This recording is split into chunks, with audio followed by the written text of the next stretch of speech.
Good morning and welcome to your Financial Empower Hour.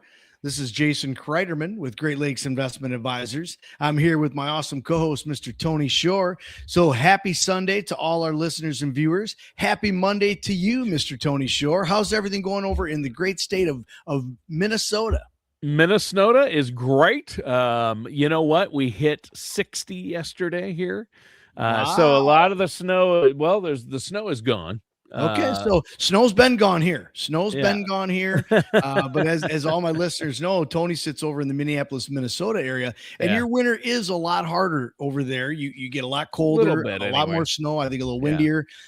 Generally, a few days after you get weather, we experience it over here. Yeah. But yeah, it's this weekend. It was nice and warm. Here we are Monday.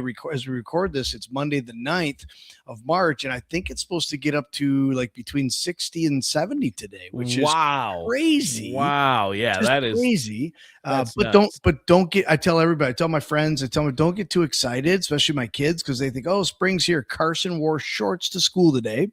Oh, But I said, no. but don't get excited because Wednesday and Thursday it's supposed to be back down into the 30s and snow. Yes, it So- is supposed to snow here this week, so you're going to get some snow. They say Yeah, it's so going to snow. We're not out of the woods. Yeah. We're not out of winter yet. Yeah, Spring is around the corner, but it's not officially Yeah. here. No, and March is usually one of the snowiest months in Minnesota. Not necessarily the snowiest, but one of them.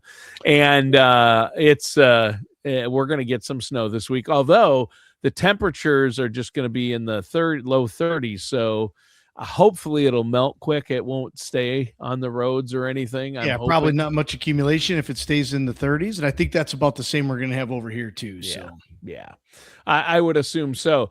Now, Jason, I have had an incredible week. This past weekend, we had to move my daughter out of her college apartment because she graduated. So went down. Congratulations. To Winona, Minnesota, moved her out of her apartment. Now that stuff is sitting in our garage and we don't know what to do with it. We're trying to get rid of some of it. So if you want some stuff, just bring a trailer up. I'll fill it for you. Trust me. Well, we were talking before the show about like my snowmobiles, and I haven't been able to ride that much this year, not because we didn't have a great winter. We had a great winter, but just simply because we're so darn busy with everything that myself and my family do here with my business. And then of course, family and kids, extracurricular activities. You mentioned come over and get my snowmobiles. So Tony, come on over, grab the trailer. It's an enclosed trailer. Both sleds are in it. Haul them over there. Nice. You sled, enjoy them, load that trailer up. And don't bring the stuff back to me, but donate it, sell it, take it to Salvation Army Goodwill, do something positive with it. And then when you're done with the sleds, load them up and bring them back over to me. Maybe I'll be able to use them next year. Yeah.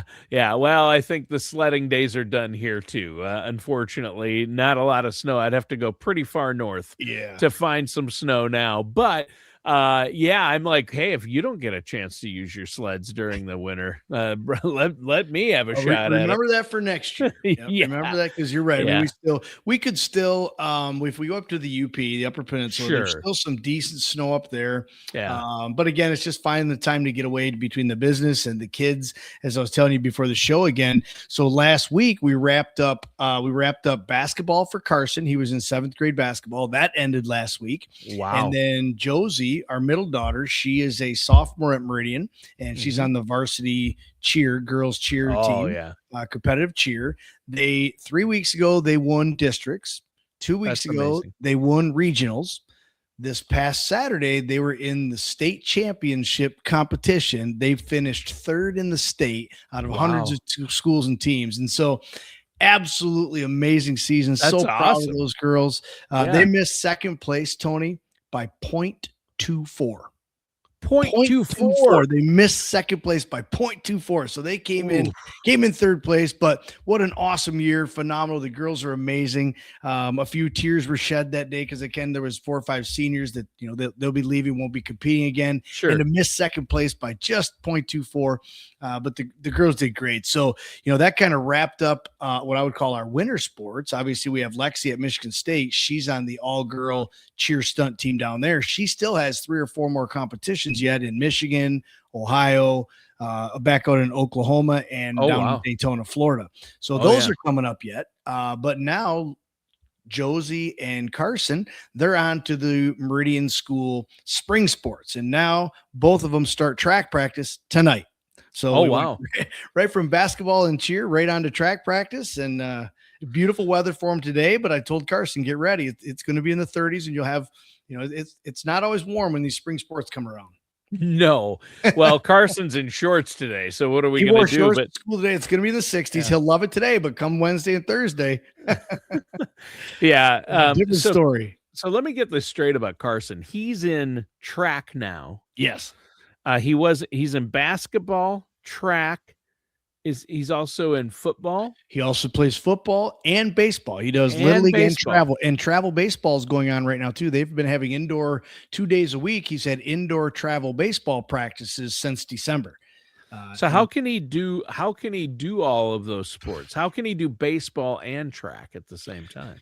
Well, there's a lot going on, right? And so when no wonder you look a little tired today. There's a lot going on. So yeah, when you say, geez, look, we just it keeps Amy and I on our toes, right? It keeps us very active, keeps us on our toes. all three of our kids have been multi-sport athletes like that. They've been super busy. Plus, Josie and Lexi were in the band as well. Carson does not do band, and band is really year round at Meridian. So they were always doing multiple things. And Tony, I don't know how Amy and I really ever kept up other than the smiles on their faces when we'd see the joy in those kids' faces. And, and even like Josie, after they finished third at states and cheer, and the sadness and the tears, but those are also tears of excitement and joy. And she's already can't wait, talking about next year, and can't wait how they're going to do things different and do it better and be right back there at states again next year. So it keeps us extremely busy, but they're also, Tony, we're very fortunate. The kids are great kids. They're all honor roll students. All three of our kids have been honor roll students all through elementary, junior high, and high school. And so as long as they keep their grades up and they're really good kids, mom and dad want to try to support them as much as we can. And maybe we're fortunate or unfortunate, I don't know, but we spend a lot of time sitting in bleacher seats in gymnasiums. Right. And I love watching the kids, but you get what's called bleacher butt, Tony. And if any of my listeners or viewers out there hear, though, I say bleacher butt, yeah, you sit in those darn bleacher seats for too long and they're not very comfortable. Right. They aren't. That's funny. Bleacher butt. That is true. I've had that. In fact, it's a real thing. When I was a little kid, and I went to a Vikings game with my dad. I was really young. I went to the Met Stadium. Okay. And they had wooden bleachers for seats. Oh, boy. And it was outdoors. You want to talk about bleacher, but sit on a hard wooden bench with no back for 3 hours in the freezing cold. Yeah, not warm either. When that wood or even those aluminum seats or woods, whatever it is, when it's cold, like the outdoor seating, it's cold. It's just very uncomfortable. Yeah, I don't know how you guys keep up with all that with the kids involved in so much. Of course, it helps when they go off to college. It helps, but it hurts, right? I mean, it was when one goes off to college, it's one less. But when one goes off to college, that one is already driving. And so that was kind of like when Lexi went off to Michigan State, she was kind of like our taxi driver. Like she could take Carson and Josie and pick them up and do things. So it was wonderful having a driver. But when she goes off to college, we don't have our taxi driver anymore. So, it's one less. But again, it's not even really a less sport we're following because, as I mentioned, Lexi's at Michigan State. She's on the all-girl cheer stunt team. We've already been out to Oklahoma City one time to watch her. She's back out there again in a month. We're going to Daytona in a month. We're going to Ashland, Ohio. So we're still traveling. We're still, even though she's off to college, now we just go to bigger places that are farther away. Right. That is funny.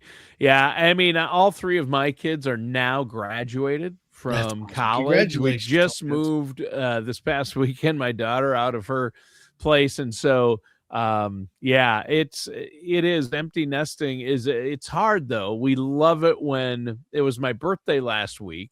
So we all got together and it's great when the kids and their significant others now we're like, Sarah and I are really excited to see them because we're not with them all the time. Right. You realize how much you miss them. right? So, well, that's so true. Lexi was able to be home last week, was her spring break from college. And like you said, Tony, you're absolutely right. I mean, Amy and I, when she gets a chance to come home, oh my gosh. And granted, she's only an hour and a half away at Michigan State, but we sure do miss her when she's gone during the week. And sometimes it might be 2-3 weeks before she comes home, or we can get down there and see her. So I know exactly what you mean when you say you and your wife really look forward to it and appreciate it when the kids can come home, because when you're not with them for a while, it's great to see them out on their own and growing into life, but it kind of sucks as a parent when you miss them so much and they're not around. You used to having them here every day.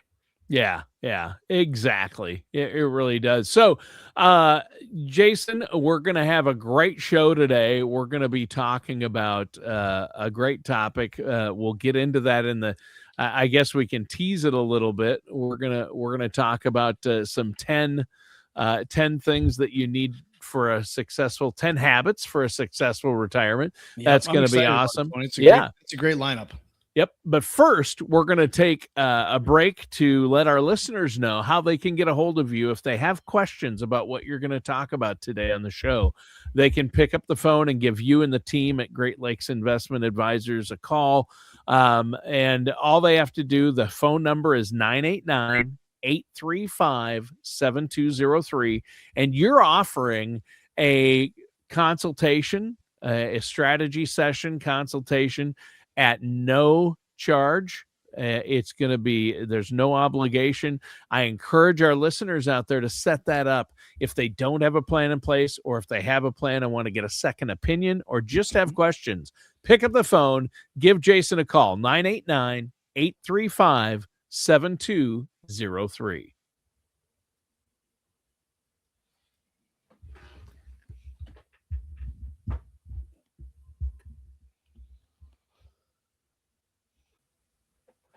All right, and we're back here on your Financial Empower Hour. I am your co-host, Tony Shore. I'm here with our host, the man with the plan, Jason Cryderman.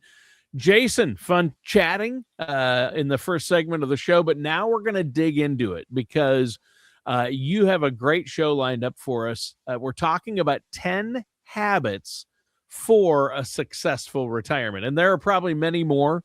We may even work in some others today.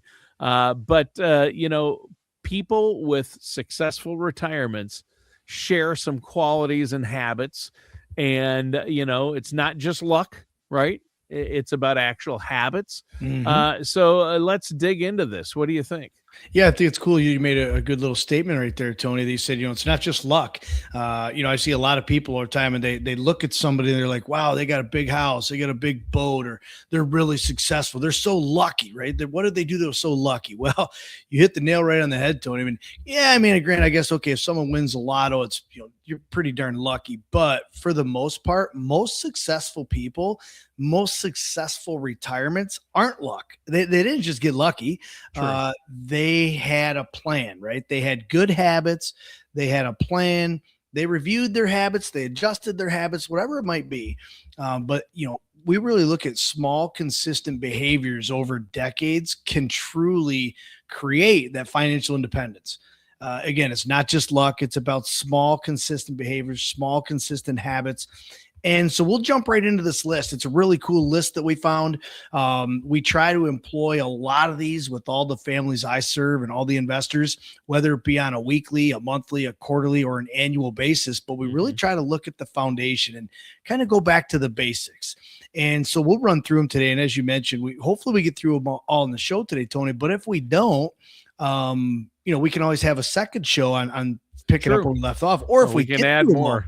Yeah, if we get through them all, we're going to add more. So let's go. Let's jump right in. So number one on the list is most successful investors start saving early. When you think about, what are one of the most powerful tools that we have at our disposal, and that's time, meaning the sooner we start, the more time, the more powerful that can be to have invested longer term. And the advantage really comes from compounded growth over decades. So we might get lucky and put $100 into let's call it a Bitcoin stock or something, and it doubles tomorrow. Well, that was pretty lucky, right? But when you want a true powerful impact for long-term, sustainable, long-term, successful investing and a successful retirement, The advantage does come from compounded growth over decades, over a long time. And even if you just make small contributions, the earlier you can make small contributions and the more consistently, the bigger of a chance they're going to have to outperform larger contributions later in life, simply because the larger contributions just didn't have as much time to grow. Kind of like the fine wine theory, right? A fine wine, the longer you can let that fine wine marinate in there, the better it's going to be. Right. And so we try to encourage our listeners. When is the best time to start investing? Well, kind of like you've said on the show, when's the best time to plant a tree? Well, 40 years ago. But we can't do that. So when is the best time to start investing? It was yesterday or prior to now. But again, we can't go back in time. So the best time, Tony, is right now. The second best time is right now today, whether it's 50 cents, $5, $50, whatever it is. Now's the time to start early. Start saving early. Yeah. And I like your fine wine reference. That's more champagne, I guess. That's more like champagne, Tony. And wouldn't you say it's a little early in the day for that? I mean, although as my grandpa used to say, it's 5 o'clock somewhere. He retired, and it was always 5 o'clock. And so, right. So for my listeners out there that aren't watching this live, that was sound effects. Tony and we're really not drinking in the studio, but perfect timing, Tony. No, not at all. So save early, save often. That way you can take advantage of compounding interest, right? That's why. That's that is the number one benefit of saving early and consistently over time is that compound interest. Absolutely. Yeah, that's huge. So that's the number one, start saving early. And again, like you said, even small amounts, people might say, oh, I don't have enough. I think it's really important. So what's the second habit that people share who have successful retirements? Yeah. So before we get onto that real quick, so like you said, some of my listeners or viewers might be thinking, well, I just don't have enough money. I can't afford it. Well, put away $1, right? You got to start somewhere. Okay. Start now. Don't kick the can down the road any longer. Don't procrastinate. Because again, the most successful investors and retirees, they started early. Yep. Some of them started with $1. Here's the challenge I make to all my listeners and viewers. And Tony, I talked about this a year ago on the show. Don't spend $5 bills. I don't care if you don't have money. I can't invest in a 401k. I can't put $1,000 a month away. That's fine. Don't ever spend another $5 bill. And you watch over 3 months, 6 months, 9 months in a year, how much money you've saved and accumulated just because you chose not to spend $5 bills. You didn't even really start saving or investing. You just didn't spend it. So there's a good spot to start. Once you don't spend $5 bills over 3 months, 6 months, and you got $1,000, open up an account and start investing. Boom. So let's jump on to number 2 on our list. Number 2 is the most successful investors, the most successful retirees. They pay themselves first. What do I mean by that? Well, their retirement contributions come before their discretionary spending. So when you say I don't have enough money to do that, I've asked a lot of people, I said, well, what do you guys do on the evenings and on the weekends and in the summer and in the winter? And they said, well, we go out on our boat and we have snowmobiles and well, wait a minute. That's your discretionary spending. Or we go out to eat 3 times a week. We go on these cruises. The most successful investors and retirees, Tony, they don't do a lot of that stuff. They still do some of it. But they don't do as much in the early years, in their 20s, 30s, 40s, 50s. Why? Because they're going to pay themselves into retirement contributions before extra discretionary spending. You could still, have a snowmobile and maybe take 1 or 2 trips a winter instead of taking 4 or 5 trips. Okay. Right. You can still go on a vacation, but you don't have to go on 5 vacations in a year. So, control your spending, your discretionary spending, and use that money as retirement contributions. It's also so much easier. How do you pay yourself? Is you automate savings through retirement accounts. What I mean by that is you can have most employers take money out of your paycheck before you see a penny. That way it's out of sight, out of mind. The money's already out of your paycheck. It's already in your investment account. So that way you can't say, gee, I got this $100 at the end of the week. I can't live without it. I need to spend it. Well, if you didn't get it in your paycheck, it's like you never had it. You'll be accustomed to living just fine without it. You can do the same thing right from your bank account, where as soon as your paycheck hits your bank account, have your bank pull the money out or send it to another institution to invest at the exact same time. So it's right away, out of sight, out of mind. It's automated. Really, we're going to talk about treating your savings and your investment like a non-negotiable bill. So all my viewers and listeners out there, and you're like this too, Tony, how many of us have automatic bill pay? Oh yeah, on Automatic almost everything. bill pay, where your consumer's bill, your cell phone bill, your insurance bill, your mortgage, whatever it is, your car payment, automatically it's pulled out of your account. Why not set your investments up the same way? Set it up so that the 7th and the 21st, whatever is of every single month, $25, $5, whatever it is, pulls out of your account and goes into an investment on autopilot, set ahead of time. It's non-negotiable. It's just like paying a bill. You'd be extremely surprised over time how fast you accumulated wealth, and you didn't even really realize you were doing it. Huge. I think that's really big. Pay yourself first, automate it, and treat it like a non-negotiable bill. That's great advice. Now, we do have to take another break really quick here, and we're going to give away 10 copies of Jason's book, and that's Empower Your Retirement. And for our viewers, he's showing it right there. Empower Your Retirement. It's a great book. You know what? Plan for the best, but prepare for the worst. You can get a copy. The next 10 people to contact the office and request a copy, we'll send one out. No charge, no obligation. Won't even have to pay postage. No money needed. All you have to do is call 989-835-7203.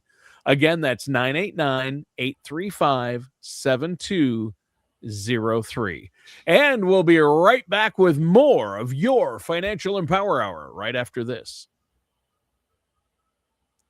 We're back, and I'm your co-host, Tony Shore. I'm here with our host, Jason Cryderman. Jason, great show today so far. We're talking about 10 habits for a successful retirement, habits that people who are successful and wealthy in retirement share. And so far, you've talked about some good ones. You talked about starting saving early, paying yourself first. And what's the third one? We're on number 3. Yep, we're number 3 on the list. And on this list, number 3 is that the most successful retirees, successful savers, they live below their means. Now, this is really, really easy for some people to do. It is so hard for others to do. And so in the 23, 24 years, I've been a trusted fiduciary advisor. I've met a lot of investors, a lot of families that fall on both sides of this coin. Some of them, it's really easy to live below my means and save for retirement. Others, it's so darn hard because they get caught up in the what I call keeping up with the Joneses, right? Keeping up with your friends, your neighbors in life, and you just want to go and spend. Well, avoiding the lifestyle inflation as income grows is really what I like to call it. So lifestyle inflation means as your income grows, your lifestyle doesn't necessarily have to, or at the same rate. Matter of fact, some people's lifestyle, the inflation of your lifestyle actually grows faster or more than your income. That's why you have credit card debt. That's why you have loans. You actually are borrowing money to spend before you're making it. That is not the best way to set yourself up for a successful retirement is to have debt. It's just lifestyle creep. It's 100% lifestyle. Yep. And so financial freedom really comes from the gap between the income and your spending. So if you could control your spending to be a percentage, 5%, 20%, 40%, whatever it is, you have to be comfortable with it, that you still have a life. I'm not telling you to lock yourself up in the house every day and don't ever look outside. You can still have a life and do things, but within reason. Yeah. So, that will help you have financial freedom later in life, that you truly then will feel like you're one of those lucky ones, but you were just disciplined and you were able to save over time. Because many wealthy retirees live pretty modestly during their working years. But it's when people see them in retirement and they have these lavish cars and lavish lifestyle and these boats and these trips and they think, wow, they sure are lucky. No, they went without for a long time. They were committed, they were dedicated, and they were able to accumulate good wealth. So they truly, in their golden years, can really, really love retirement. Yeah. Yeah, that's huge. Living below your means, it sounds easier than it can be, but really, I think people psych themselves out. Lifestyle creep comes in, credit card debt, and you don't want to get caught in that trap. And that's a vicious cycle to get caught in. have financial freedom, live below your means. So many people who are successful and wealthy do that.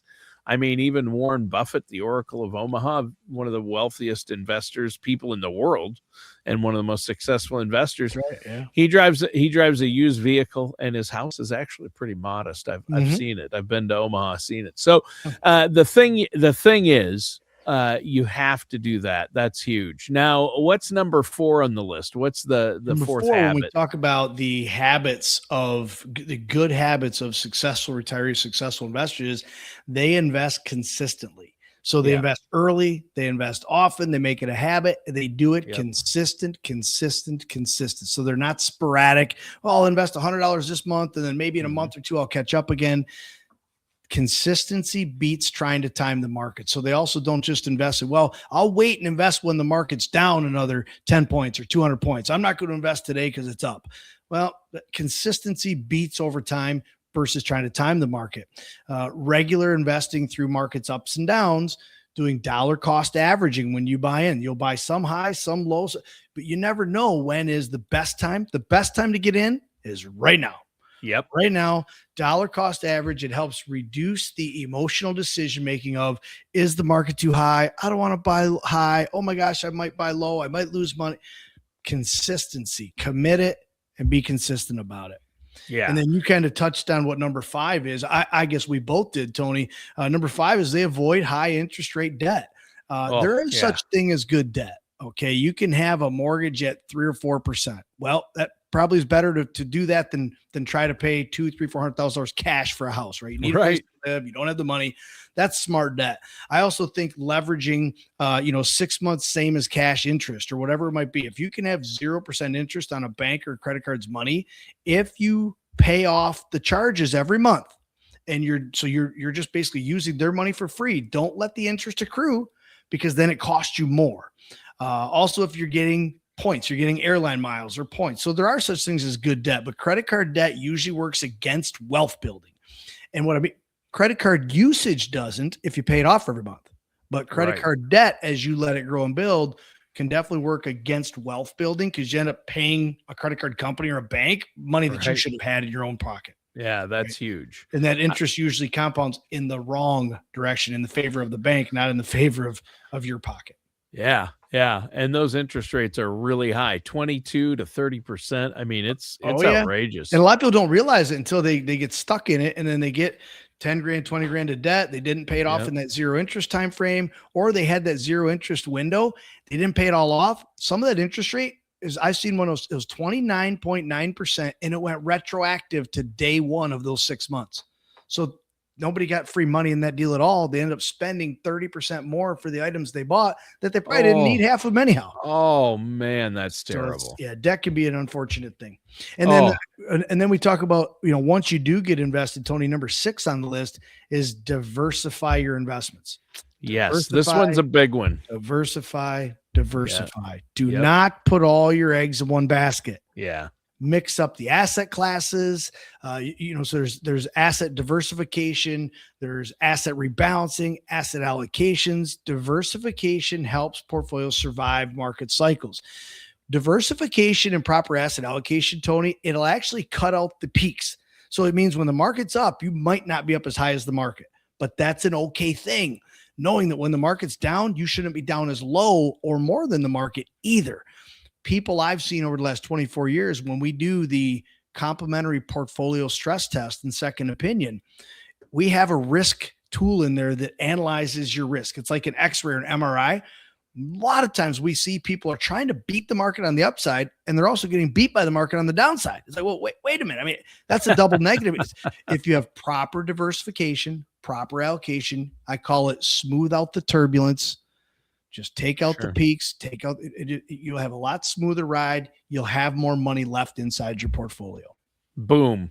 I think that one's a huge one. Now, let's take a minute to give away 10 more copies of your book. Is that okay? That's a great idea. Yeah. Yeah. You're going to have to order more books, buddy. We're giving away a lot of them. Yep. Empower Your Retirement is Jason's book. It's a great book too. It's a good read. A lot of great information in there. I mean, each chapter has tons of information on really getting your financial life in order, just some good tips and strategies for people. And no matter what stage you're at, no matter how much you have, you're going to want to read that book. All you have to do is give Jason and the team a call at Great Lakes. Call 989-835-7203. The first 10 callers to call the office and request a copy of the book, mention that you heard about it on the show. You'll get a copy sent to you at no charge. 989-835-7203 is the number. And if you want more information online, GreatLakesInvestmentAdvisors.com. Now we're back with your Financial Empower Hour. A great show so far, Jason. We've talked about a lot. I think we're on number 7, the number 7 habit for a successful retirement. Yep, number 7. And number 7 is one again. So some of the first ones were commit and stay committed, right? You have to stay disciplined. You have to be honest with yourself. Let's just put it that way. Okay. Sure. You don't want to rip yourself off. And sometimes if you're not honest with yourself and you don't do it consistently and you don't increase, well, you know what? You're taking money out of your own darn pocket. It's kind of your own fault. So yeah. But this one is a big one. You want to truly watch your wealth compound over time. You want to watch those numbers grow to when you hit retirement, you're like, oh my gosh, I'm so much in this retirement portfolio. I never knew I could accumulate this much wealth. Increase your savings over time. So this is this is the number 7 habit of the most successful investors is they increase their savings over time. What that means is you raise your contributions as your income increases. So if you get a raise or you get a bonus or over time, or maybe you pick up a second job or a spouse picks up another job, as your household income increases, your contributions should increase as well. I tell a lot of people this, save your raises, your bonuses, your windfalls. And, a lot of people say, well, if you get a 3% raise, take 1.5% of that and put that into your investments from here on out. And a lot of people say, well, I can't live without that 3%. Well, before you had the raise, you were living just fine without the 3%. Why do you need all 3% today? Right. Stay committed, stay faithful, have it done automatically right out of your paycheck or your account, and increase over time. And gradually you'll move yourself towards that 10, 15, even 20% of your retirement saving, your income putting into your retirement savings per year. That's how you're going to really, truly have a very powerful impact on the amount of wealth you're able to build later in life into and for an awesome retirement. Yeah. Huge. Yeah. So that's big, right? So far I've talked about a lot of things you can control, right? You can control when, you can control how much, you control it. Here's one you can't necessarily control, but you can plan for it. And again, it's one of the chapters in my book, as you mentioned. We have chapter, chapter 7. Chapter 7 is when illness strikes. Well, number 8 on the list of most successful investors is they plan for healthcare costs. Yeah. Chapter 7 in my book is what the heck happens when people get sick and how do we pay for this care or this healthcare, right? Because healthcare is crazy. Insurances are astronomical, but these people actually plan. Healthcare can be one of the biggest retirement expenses. You need to understand what your insurance options are. If you need to make long-term care considerations outside of your own portfolio or self-insure from within, and you need to include medical costs in your retirement projections. Too many times, Tony, when I sit down with somebody and a new person, I say, well, let me see your current plan. First of all, they don't have a plan. They don't have a written plan. Right. They simply have, I got investments. I got these 3 or 4 accounts and I got a guy I see once a year tells me what to do. So I say, okay, well, we need to obviously get you a plan, first of all. But second of all, show me in this advice you've gotten from these other advisors, show me where they've helped you prepare and plan for healthcare costs, medical costs into retirement. And you know how many of them in 24 years have been able to show me a written plan and how other advisors have helped them? I could probably count them on one hand, Tony. Yeah. One hand. It's unfortunate. So I want to instill this into my listeners. Yeah. Plan and prepare for these things ahead of time. Yeah, and I think people assume that Medicare is going to cover it. They don't need to worry about spending that much out of pocket. But healthcare costs are one of the biggest out-of-pocket expenses you'll have in retirement, even with, especially for couples who are over the age of 65, even with Medicare. You're still Yeah, going to or have a lot of even out-of-pocket before you go to expenses. Medicare, a lot of people are just assuming their employer is going to cover everything. Oh, I'm going to be covered under my employer. Oh, it's going to be cheap. Well, things change. Employers, they make a lot of changes over time. Right. And so I've seen a lot of employers drop insurance coverage altogether for retirees, or the premium you have to pay for it starts double, tripling, and they price you right out of it. So don't take those things for granted. The tagline of my book says plan for the best. Okay, I'm never going to need healthcare. It's always going to be cheap. I'm always going to be covered. Yeah. But prepare for the worst. You should have it into your plan that you're prepared for. What if my coverage doubles or triples or quadruples? I have to pay. What if I get really sick and I have huge expenses, or my spouse? What happens if I lose my employer's benefit? Right. These are all things you need to be preparing for ahead of time. And that jumps right into number 9 on the list of the most successful investors. What are the number 10, the top 10 habits they make? Number 9 is having a written plan. Having a formal written plan that says, here's what I'm going to, first of all, here's what my goals and objectives are. In order to accomplish those goals and objectives, here's what I'm going to do. Here's when I'm going to do it. Here's how I'm going to do it. And here's how often I'm going to review it, as well as if things get out of line or out of whack, here's the adjustments I need to be prepared to make over time. Having a written plan, clear goals, the retirement age, the income needs, your strategy, that plan reduces emotional decision-making during market volatility, during uncertain times where a lot of people don't have a plan and you freak out, you panic, you knee-jerk react. If you have a plan, you review and monitor your plan, it's easier and more comfortable to stick to the plan. Yeah. And that's what you do for your clients and people you work with, people you help with this. You create a written plan for them. You run reports, you go over the numbers, and it's all personalized for them. This isn't some generic thing you just hand to everybody. This is a personalized plan based on their goals, their time horizon. And you've got to have goals, you know, and you have retirement age, income needs, investment strategy. It's all a part of it. Even the healthcare costs, it's part of that written plan, right? Absolutely. Yeah. And I think that's important. You know, have a plan, write it down. If you don't have goals or, you know, things you want to accomplish, how do you know what the end goal, you know, to me, there's just, how the heck do you know it if it's not written down? How do you, and not only how do you know it, how do you assess how successful you're going to be or being, or how do you assess where you have, maybe you have some cracks or some holes in your plan? And then how do you assess when and where to make the changes to improve it? If you don't have it in writing, I just don't understand how it can be that successful. Right? You're probably missing something. So I truly believe in, yes, have a written plan. Now, here's where it's very powerful as well. Some people are do-it-themselvers and they do great, and that's awesome. Kudos to them. But the number 10 habit of the most successful investors, most successful retirees, is they work with trusted professionals. They work with financial planners to help them with their strategies, accountability.